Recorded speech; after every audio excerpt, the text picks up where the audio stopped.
വെച്ച് നൽകുവാൻ വേണ്ടി കേരള വ്യാപാരി വ്യവസായി ഏകോപന സമിതി കൊല്ലം സിറ്റി യൂണിറ്റിന്റെ നേതൃത്വത്തിൽ തീർച്ചയായും ഞങ്ങൾ ആ ഒരു പ്രോജക്റ്റുമായി മുമ്പോട്ട് പോകും. ഇനി വരുന്ന ഘട്ടങ്ങളിൽ അതിനു വേണ്ടുന്ന എല്ലാ കാര്യത്തിലും ഞങ്ങൾ മുൻകൈ എടുത്തുകൊണ്ട് കൊല്ലം സിറ്റി യൂണിറ്റിന്റെ ഓരോ പ്രവർത്തനങ്ങളും സജ്ജമാക്കുന്നതിന് വളരെ ശ്രദ്ധയോടുകൂടി ഞങ്ങൾ പ്രവർത്തിക്കും. ഇടക്കാലത്തുണ്ടായ ചെറിയ ചെറിയ പ്രശ്നങ്ങൾ 2-3 കട മറച്ചുകൊണ്ട് ജയിലിന്റെ ചപ്പാത്തി കൊണ്ടിട്ട് വ്യാപാരം നടത്തുന്നത് ഞാൻ ഞങ്ങളുടെ ജില്ലാ സെക്രട്ടറി അടുത്തും പ്രസിഡന്റ് അടുത്തൊക്കെ പറഞ്ഞതാണ്. ഒരു വലിയ ഫ്ലെക്സ് അടിച്ച് ഒരു ജയിൽ ചപ്പാത്തി വിൽക്കുന്ന 30 രൂപയ്ക്കോ 20 രൂപയ്ക്കോ വിൽക്കുന്ന ചപ്പാത്തി കൊണ്ടുവന്ന് ബ്ലോക്ക് ചെയ്ത് ആ കച്ചവടക്കാരൻ ഒരു ദിവസം 2000 രൂപ 1500 രൂപ പെർ ഡേ റെന്റിനെടുത്ത കടയിൽ 3-4 ജോലിക്കാരടങ്ങുന്ന ആ കടയിൽ സാധാരണഗതിയിൽ ഇപ്പൊ നമുക്ക് എല്ലാവർക്കും അറിയാം പീക്ക് ടൈം 4 to 8 അല്ലെങ്കിൽ 5 to 9 അതാണ് പീക്ക് ടൈം. ഈ പീക്ക് ടൈമിൽ ആ പാവങ്ങൾ ആ കടയുടെ ഫ്രണ്ടൊക്കെ ഒന്ന് ഇലിമിനേറ്റ് ചെയ്ത് കസ്റ്റമേഴ്സിനെ ആകർഷിക്കുന്ന ആ സമയമാകുമ്പോൾ പേർപ്പസ്ഫുള്ളി കൊണ്ടിരുന്ന രീതിയിൽ ആ കടയുടെ മുമ്പിൽ കൊണ്ടുവന്ന് വലിയ 30 രൂപ വിൽക്കുന്ന ചപ്പാത്തിയുടെ വണ്ടി കൊണ്ടുവന്ന് വളരെ മോശമായ രീതിയിൽ, അതായത് നീ കച്ചവടം ചെയ്യേണ്ട എന്ന രീതിയിൽ കൊണ്ടുവന്ന് മറച്ചിട്ട് കച്ചവടം ചെയ്യുന്നതിനെ ഞങ്ങൾ നഖശികാന്തം എതിർത്തു. ഈ കച്ചവടം ഇവിടെ ചെയ്യാൻ അനുവദിക്കത്തില്ല എന്ന് തന്നെ തീർത്തും പറഞ്ഞു. ജയിലിന്റെ അധികൃതരുമായിട്ട് സംസാരിച്ചു, പോലീസ് സർക്കിൾ ഇൻസ്പെക്ടറുമായിട്ട് സംസാരിച്ചു. അതിന് ശാശ്വതമായ പരിഹാരം ഞങ്ങൾ കണ്ടെത്തി.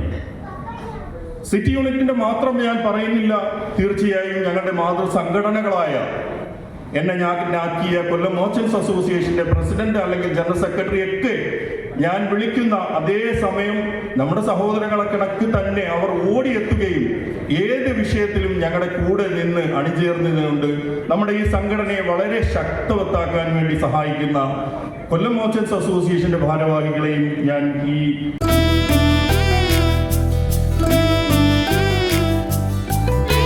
കഥകൾ നിങ്ങളുടെ ആഭരണം പറയട്ടെ. ചുങ്കത് ജ്വല്ലറി. ആൾ പുറത്ത് നിൽപ്പുണ്ട്, കഥ തുറക്കുന്നു. അങ്ങനെ മുൻവശത്തെ കഥ തുറന്ന് പുറത്തിറങ്ങി. ഇറങ്ങി വന്നപ്പോൾ ഞാൻ പത്തനാപുരം ടൗണിൽ നിന്ന് വരിക സാറായിരുന്നു. അപ്പോൾ എന്താണ് കാര്യം? അപ്പോൾ എനിക്കൊരു ചെറിയൊരു ഓഡിറ്റോറിയം അദ്ദേഹം എന്നോട് പറഞ്ഞത് 2016 ഞാൻ അങ്ങയുടെ ഓഡിറ്റോറിയത്തിൽ വെച്ച് എൻ്റെ കല്യാണം നടത്തിയായിരുന്നു. പക്ഷേ ഞാൻ ഈ കഴിഞ്ഞ ആഴ്ച എൻ്റെ പഴയ ഡയറിയൊക്കെ പരിശോധിച്ചപ്പോഴാണ് ഞാൻ ഇതുവരെയും അതിൻ്റെ വാടക തന്നിട്ടില്ല എന്നുള്ളത് ഞാൻ ശ്രദ്ധിക്കുന്നത്. പെരുന്നാളിന് മുൻപ് നൊയമ്പ് കാലമായതുകൊണ്ട് ആ ഒരു കടം വീട്ടണം എന്നുള്ളത് കൊണ്ടാണ് ഞാൻ അങ്ങേ തേടി വന്നത്. എനിക്ക് അത്ഭുതം തോന്നി.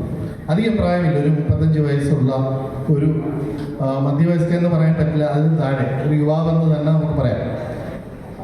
അപ്പം ഞാൻ അത്ഭുതപ്പെട്ടു. കാരണം 2016 നടന്ന ഒരു സംഭവത്തിനെ തുടർന്നുണ്ടായ ഒരു കടം 2021 വീട്ടാനായി തൻ്റെ പഴയ ഡയറി എടുത്ത് നോക്കി അവിചാരിതമായിട്ടാണ് അത് കണ്ടത്. അപ്പോൾ ഇന്ന ആൾക്ക് ഇത്ര രൂപ കൊടുക്കാനുണ്ട് എന്നുള്ളത് അദ്ദേഹം എഴുതിയിട്ടേക്കുന്നതായിരിക്കാം, അല്ലെങ്കിൽ കൊടുത്തില്ല എന്ന് തുകയുണ്ട്. ഇപ്പം ഞാൻ ചോദിച്ചു എത്രയാണെന്ന് അറിയാമോ? പറഞ്ഞു എനിക്ക് അത് എമൗണ്ട് എത്രയാണെന്ന് എനിക്ക് ഓർമ്മയില്ല, സാറ് പറഞ്ഞാൽ ഞാൻ തരാം. ഞാൻ പറഞ്ഞു ഞാൻ പറയണമെങ്കിൽ ഇനി നാളെ കട തുറന്ന് പഴയ ഡയറി എടുത്ത് നോക്കിയെങ്കിലേ എത്രയാണ് റെൻ്റ് എന്നുള്ളത് പറയാൻ പറ്റുള്ളൂ. ഇത് പറഞ്ഞു കഴിഞ്ഞ് അപ്പം ഞാൻ ചോദിച്ചു എന്തുകൊണ്ടാണ് നിങ്ങൾക്കിത് ഇന്ന് കൊടുത്തപ്പം മറ്റേ കാരണങ്ങളൊക്കെ പറഞ്ഞു.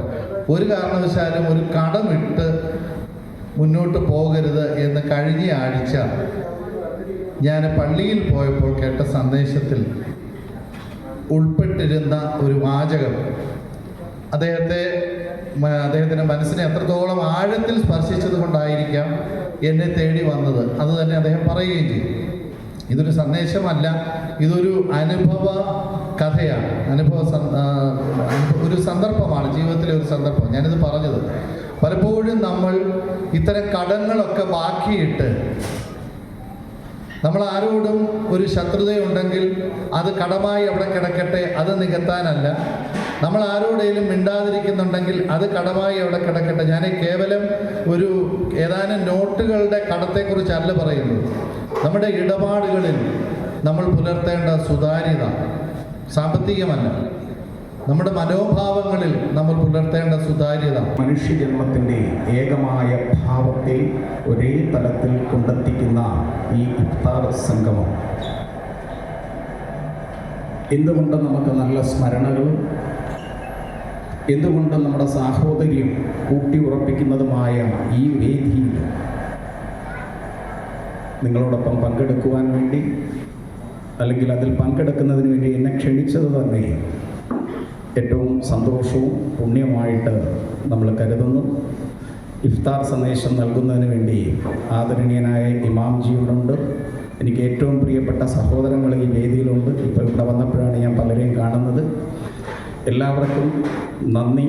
ഈ ഇഫ്താർ മഹാസംഗമം അതിൻ്റെ ഏറ്റവും അനുവചനീയമായ മുഹൂർത്തത്തിലേക്ക് കടക്കട്ടെ എന്ന് പ്രാർത്ഥിച്ചുകൊണ്ട് എല്ലാവർക്കും ആശംസ നൽകിക്കൊണ്ട് എൻ്റെ എളിയ വാക്കുകൾ നിർത്തുന്നു. ഉണ്ടാകട്ടെ എന്ന ക്രൈസ്തവ സഹോദരങ്ങൾ വളരെ സ്നേഹത്തോടെ ഉള്ള അഭിവാദ്യങ്ങൾ.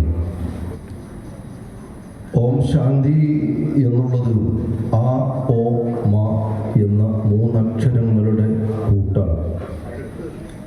ആ എന്ന് പറയുന്നത് അനാദിയെ സൂചിപ്പിക്കുന്നതാണ്. ഓ എന്ന് പറയുന്നത് ഉദ്ധാരണം, മാ എന്ന് പറയുന്നത് മൃത്യു. അനാദി എന്നത് അതിൻ്റെ പൂർണാർത്ഥത്തിൽ മനസ്സിലാക്കിയിട്ടുള്ളവർക്ക് അള്ളാഹുവിലേക്ക് എത്താം. ഉടമസ്ഥനായ പ്രപഞ്ചത്തിൻ്റെ അധികാരിയായ നാം ഏവരുടെയും 91 billion light years observable universe എന്ന് സയൻസ് ഇന്ന് വരെ കണ്ടുപിടിച്ചിട്ടുള്ള, അതിനപ്പുറത്ത് ഉള്ള തിയറികളും ഹൈപ്പോത്തിസും ഉണ്ട്. മൾട്ടി യൂണിവേഴ്സ് എന്നുണ്ട്, പാരൽ യൂണിവേഴ്സ് ഉണ്ട്, അങ്ങനെയുണ്ട്, പലതുണ്ട്. എങ്കിലും ദൃശ്യപ്രപഞ്ചം ഒബ്സർവബിൾ യൂണിവേഴ്സ് 91 ബില്യൺ ലൈറ്റ് ഇയേഴ്സാണ്, പ്രകാശവർഷങ്ങളാണ് എന്ന് പറയപ്പെടുന്ന അതിനപ്പുറത്തെ പ്രപഞ്ചത്തിൻ്റെയും ഉടമസ്ഥനായ പടച്ചവൻ, സൃഷ്ടാവ്, ജഗദീശ്വരൻ, കർത്താവ് എന്നൊക്കെ നമ്മൾ ഏതൊരു അസ്തിത്വത്തെക്കുറിച്ച് നമ്മൾ വിവിധ ഭാഷകളിൽ പരാമർശിക്കുന്നുണ്ടോ ആ ദൈവത്തിൻ്റെ അനുഗ്രഹം തേടിയുള്ള ഇരിപ്പാണ് എന്നതിൽ യാതൊരു സംശയമില്ല. ഈ അനുഗ്രഹീതമായ പരിശുദ്ധമായ നോമ്പിനെ സംബന്ധിച്ചിടത്തോളം മുസ്ലിമീങ്ങളിൽ മാത്രം ചുരുക്കപ്പെടുന്ന ഒരു ആരാധനാ കർമ്മമല്ല, എല്ലാ മതക്കാർക്കും ഉണ്ട് എന്ന് ഖുർആൻ പറയുന്നുണ്ട്. യാ അയ്യുഹല്ലദീന ആമനൂ കുതിബ അലൈക്കുമുസ്സിയാം കമാ കുതിബ അലല്ലദീന മിൻ ഖബ്ലിക്കും ലഅല്ലകും തത്തഖൂൻ. നിങ്ങൾക്ക് നോമ്പ് നിർബന്ധമാക്കപ്പെട്ടതുപോലെ മുൻഗാമികളായ പല സമുദായത്തിനും നോമ്പുണ്ട്. മണ്ഡലകാലത്തെ നോമ്പ് സ്വാമിജിയോട് ചോദിച്ചാൽ വിശാലമായി പറഞ്ഞത്. അതുപോലെ നോമ്പിൻ്റെ വിവിധ ഘട്ടങ്ങൾ തന്നെയുണ്ട്. ക്രൈസ്തവ സഹോദരന്മാരുടെ നോമ്പിൻ്റെ അന്വേഷണങ്ങളിലൂടെ നാം കടന്നു ചെല്ലുമ്പോൾ